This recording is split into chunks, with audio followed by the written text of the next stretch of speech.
Hello, and welcome to my channel. Today, we are going to talk about mysterious buildings in Bulgaria. The country is rich with unique architectural structures from all times of its history, many of which still hold secrets waiting to be uncovered.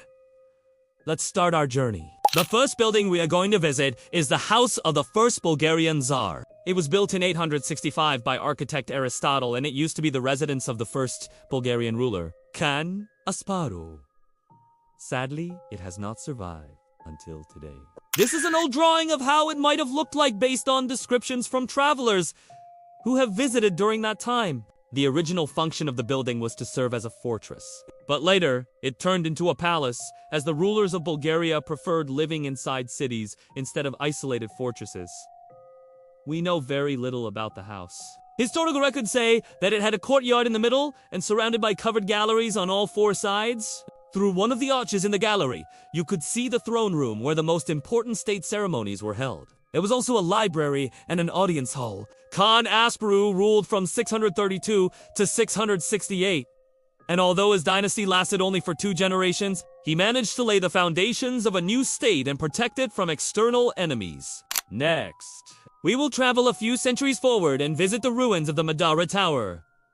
The tower was probably built at the end of the 9th century during the reign of Perperikon Khan.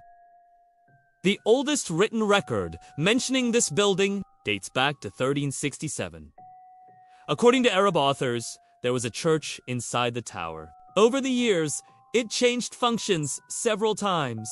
At one point, it became the seat of the madrasa, which was the highest court in the country. That's why the building got the name Madara Tower.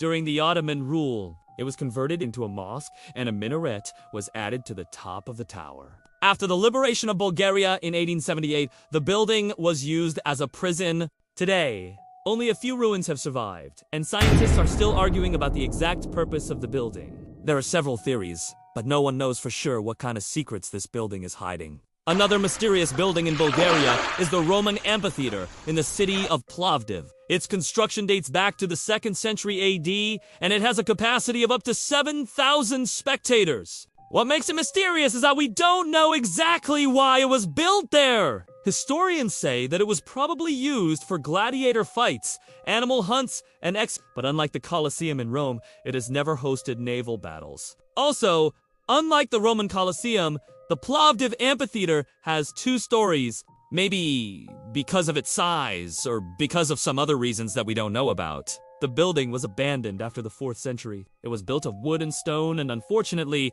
only a few rows of the upper stands have survived. Nowadays, plays and concerts are sometimes held there. Our next stop is the city of Varna. Here, we will visit the ruins of the ancient Greek city of Odysseus, which later became the capital of the Thracian kingdom. We can find the remains of the royal palace from the 3rd century BC near the modern city center. Unfortunately, we know very little about the palace. Scientists believe that it was destroyed by King Perseus during the war with the Roman Empire in 168 BC. Archaeologists have found a mosaic floor depicting a hunting scene, but most of the palace remains hidden under the ground. And finally, we will travel to the modern city of Sofia. Our destination is the so-called Mystery House. The building was constructed in 1912 and was the seat of the National Archaeological Museum. Unfortunately, the museum moved to another building and this one was left abandoned. Locals say that the building is haunted by the ghosts of former employees of the museum. Some claim that they have seen the apparition of a woman dressed in the style of an ancient Egyptian queen. Others have seen the ghost of a man who introduced himself as the last Egyptian pharaoh. Although these stories cannot be confirmed, they make the building even more mysterious and intriguing. Thank you for watching this video. If you enjoyed the video, please give it a thumbs up. Subscribe if you haven't already and leave us a comment below. Tell us which of these buildings fascinated you the most and why. See you next time.